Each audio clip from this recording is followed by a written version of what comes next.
I just finished Baldur's Gate 3, Honor mod, and everyone on stream agreed most scary character in my party was Karlach, and everyone asked what is my exact build for Karlach, why she's hitting like a truck with 50 damage per punch, or even 100 damage with topple.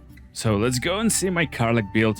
So you can defeat bosses in one turn as this Karlach too, and get to this golden dice by yourself, and get most rare achievement in Baldur's Gate 3. And let's start with leveling. But first of all, why Karlach? Why Karlach?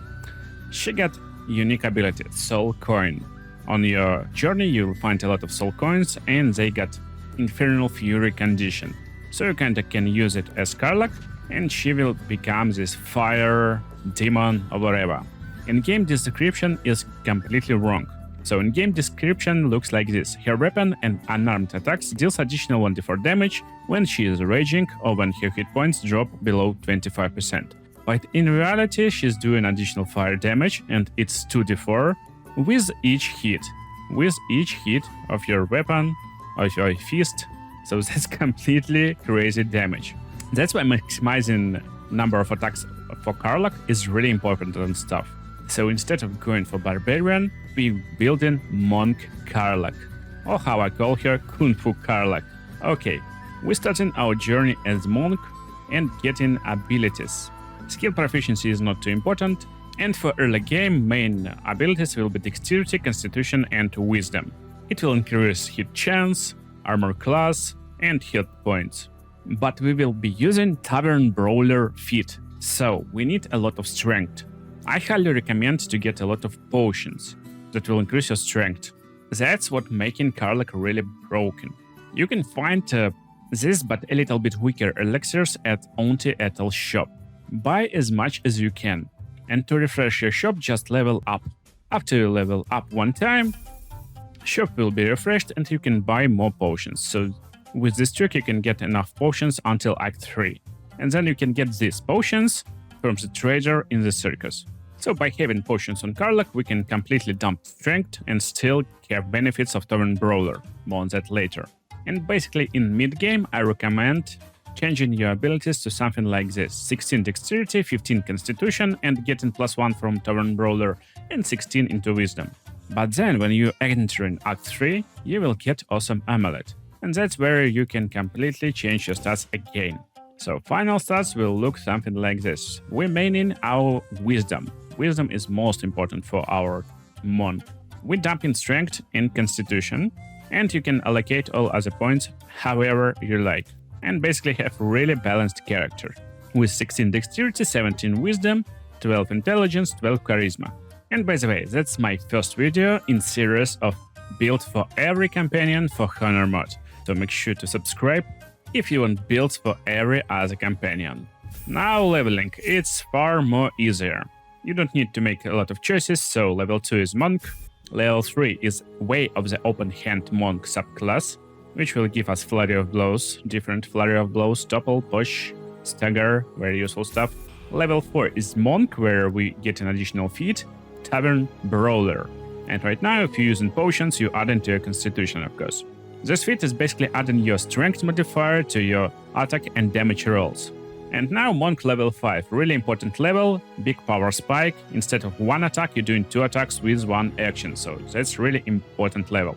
But instead of continuing our way of the Monk, we're stopping at level 6. So level 6 is still Monk, where we're getting the subclass features, which will make our strikes with our fist resistance to immunity, which will make our fist strikes ignore resistance to immunity. Additional movement speed, very important, and passive features that will increase our damage. So a little bit on these passive features.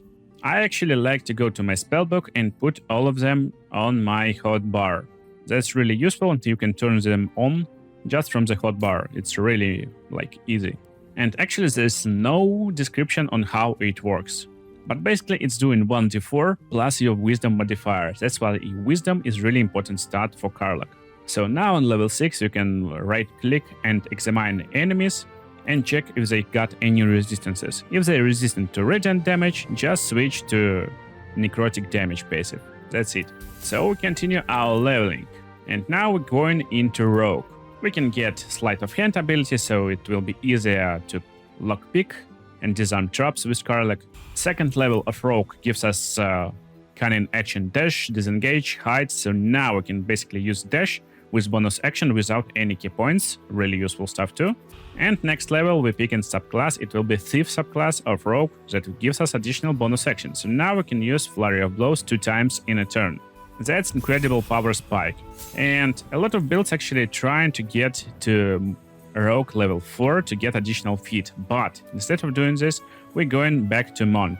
So level 10, it's Monk level, we get an additional key points, we get in Monk Evasion, Stillness of Mind.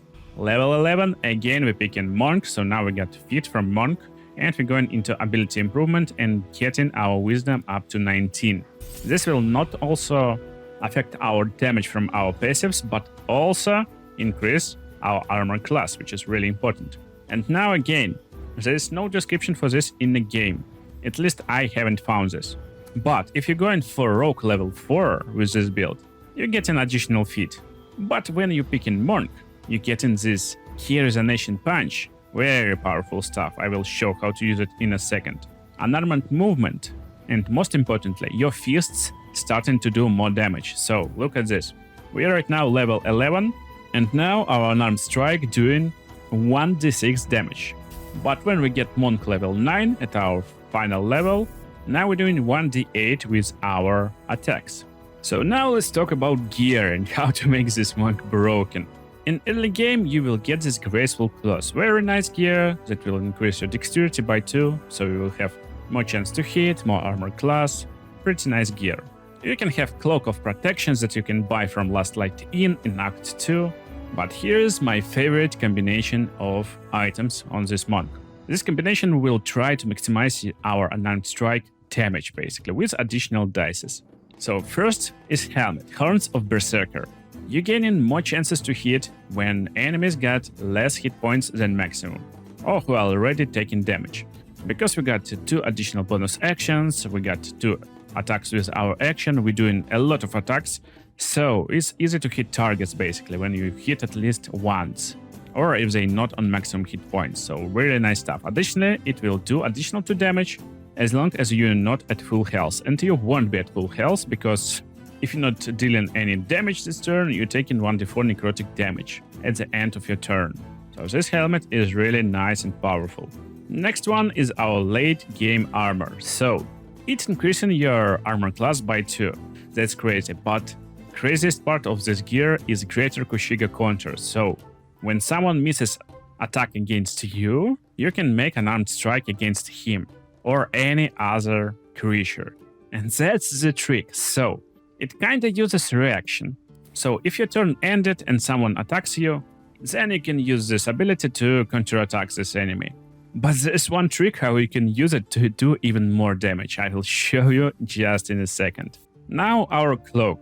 So I think it's best cloak for this type of monk, Cloak of Displacement. You can get it in Act 3. And basically at the beginning of your turn, every attacker gains disadvantage on attack rolls against you. So it's really hard to hit you.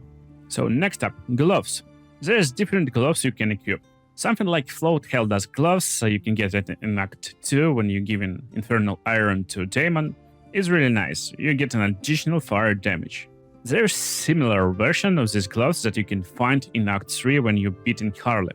But just after that, it's actually cool to switch to Gloves of Soul Catching. Basically, you pick any gloves that do an additional dice damage with each attack. And these gloves doing 1d10 force damage, which is least resistant damage in the game. Almost no enemies got resistance to force damage, so we're definitely getting these gloves. And there's soul catching ability, so you can not use it to regain hit points and basically do attack rolls with advantage. That's crazy. Now let's go to our boots, and it's no other than Boots of Uninhibited Kushiga. You get only 2 times in this game where you can get these boots. So don't forget them. Basically, you can get it when you enter in Act 3. When you're fighting Githyanki monks, one of them will get these boots, so make sure to get them. It's very powerful boots that will increase your damage with your wisdom modifier. And we got really high wisdom. So our wisdom is 19 right now, but I honestly suggest to improve it by 1 with hair if you can. There's actually alternate way how you can get +1 wisdom, and there's amulet that gives you wisdom, but I suggest actually getting this amulet of greater health. So you don't need to have any constitution. This amulet will give you constitution score to 23. Very crazy amulet. If you don't like to use potions, you can ignore this 1d10 force damage or other bonus damage from gloves and get gloves of frost giant strength. They're in the same location where is located this amulet. But this will make build weaker, of course. And now our ring combination. So my favorite ring combination is Karlach's Glow Ring. We're doing additional 2 points of damage against creatures that are eliminated. And if they're not eliminated, we got Shadow Cloaked Ring. So if they're not eliminated, we're doing additional 1d4 damage. Basically against every enemy in every condition, we will do additional damage. Our final AC is 20. It's really hard to hit us. And as you can see, with complete build, we're doing a 58 damage with unarmed strikes, 116 damage with flurry of blows, and additional damage with resonation blast. So how to play this monk? So I guess let's start Tavern Brawl. Just like that. No one even want to fight versus Karlach. Oh, finally. So basic strategy is of course just do 2 attacks with your normal attack, 2 flurry of blows topple, and if it will hit for maximum damage, guys, 350 maximum damage in 1 turn. But actually there is a way how to make it 450 or even 500 damage depending on how many enemies in your location. So we're starting with key resonation punches. As you can see, they're not using any key points whatsoever. So after you hit level 9 monk, there is no reason to do any other type of punches. Just go for key resonation punches and that's it. Sadly, this lady got one-shotted by our key resonation punch. So we made more than 70 damage in 1 critical strike. But our idea is of course key resonate punch everyone in one area.